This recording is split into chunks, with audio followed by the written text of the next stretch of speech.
Rav il dit que, le Rabbi Yitzhak Yosef il dit que on doit faire attention dans le Kiboud Avaim de ne pas dire à nos parents des choses qui vont entraîner du tsar, qui vont provoquer chez eux une souffrance. D'accord? Donc par exemple, un enfant qui a des soucis, il a des problèmes dans sa vie, et ses parents de toute façon ils ne peuvent pas lui trouver, ils n'ont pas de solution pour lui. Si les parents ils peuvent l'aider, alors c'est normal que le fils il aille se confier à ses parents, que ses parents l'aident à trouver une solution. Mais si les parents ils n'ont pas de solution, quand il va leur raconter, il va juste partager ses soucis avec eux, et donc il va leur donner du souci. C'est pas sûr qu'il a le droit de leur parler. J'ai compris pour lui. Ah, bien fait. Donc ça rentre dans le cadre du fait que les parents ils ont peut-être une solution. Vous avez raison. Mais en raconter le minimum. Vous voyez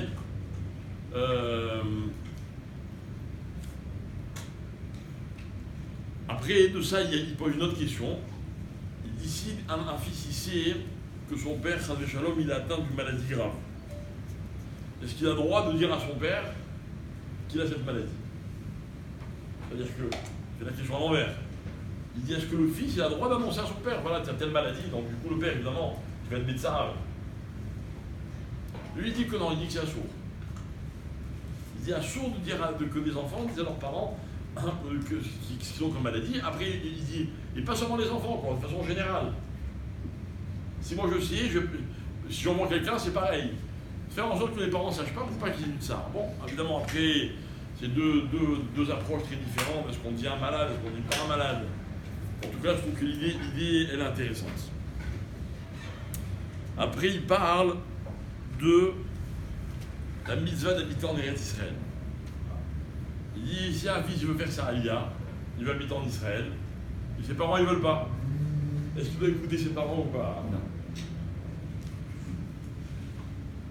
Hein? Catégorique. On va être catégorique. Pourquoi non? Je me rends compte ce que vous dites. Vous êtes en train de me dire que habiter en Eretz Israël, et d'écouter ses parents, c'est pas le moment de la Torah? La femme qui ne veut pas suivre son mari en Israël. Je ne parle pas de la femme. Il y a le Je gars. ne parle pas de la femme qui veut suivre en Israël.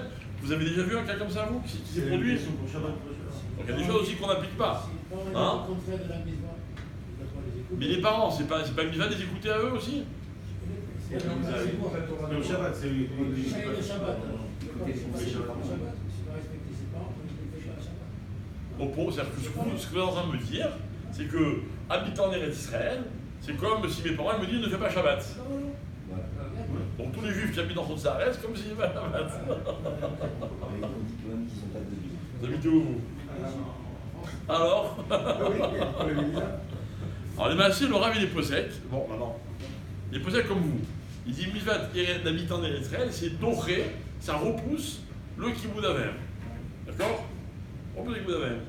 Lui, il est clair et net. Comme on verra, il est catégorique. Ok? Et il dit. Oui, c'est dans le une cas où le mitzvah.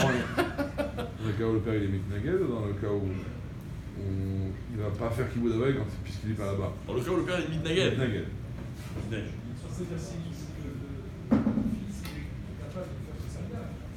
Oh, ça c'est un autre problème. Non, mais si l'un des C'est un parents- problème. Si l'un des parents est malade et que le fils veut. Alors, ça il faut bien noter, d'accord?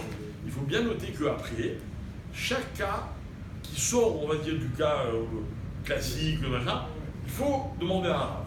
D'accord? Voilà. Bon, déjà, il me dit, si quelqu'un de préserve, il a des parents malades, est-ce qu'il a le droit de les abandonner en France? D'accord? S'il y a une raison, ok. Tout ça, après, comment dire, on approfondit au cas par cas. Mais la règle, le théorème, c'est que habiter en Israël, c'est plus important. Enfin, c'est pas le plus important. Les parents, ils ne peuvent pas empêcher quelqu'un de venir habiter en Israël. Il dit plus que ça. Il dit parmi les obligations des parents, les parents, ils doivent éduquer leurs enfants à venir habiter en Israël. D'accord? En fait, ils tirent sur les parents, quoi. Hein? C'est du sionisme. Non, pas du sionisme, c'est une mitzvah d'habitant d'Israël. Il dit, habitant d'Israël, c'est une mitzvah, M. Aroch Alea, Shishkula Kenegel Kola Mitzvot Sheba Torah, etc. C'est une mitzvah qui est aussi importante que tous les autres mitzvot réunis. C'est partie de ces mitzvot où on dit qu'elle a la même importance que toutes les mitzvot réunies. Donc Donc il dit voilà, que si les parents ne veulent pas, on ne doit pas les écouter. Maintenant, il dit aussi notre halakha, que tout le monde connaît, j'ai le droit, quand j'habite en Israël, de sortir d'Israël pour aller faire kibbutz avem. Il dit mais ok, mais à condition que la personne revienne. Mais aller habiter pour faire kibbutz avem, non. Ah, maintenant, dans un cas où quelqu'un, ses parents, ils ne peuvent pas se débrouiller tout seuls, c'est autre chose. Ça, c'est un cas où on demande à un arabe quelle est la halakha dans ce cas précis. D'accord? Mais pour la souka, il me semblait qu'on disait le contraire. Que- Si le fils veut faire la mise à la souka, le père a un sahar parce qu'il a peur que le fils s'en il fait comme ça, il n'allait pas. Alors, on a dit ça, on a étudié ce cas. Vous savez que c'est le contraire de. Non, mais c'est pas pareil. C'est pas pareil. Pas pareil. On a dit si l'enfant, il veut pas, on a parlé de dormir dans la souka. Non, non, mais- D'accord? Mais un enfant qui est sur un père qui ne veut pas que son fils mange dans la souka, peut-être que non. C'est pour ça que je dis après, les nuances elles sont très fines.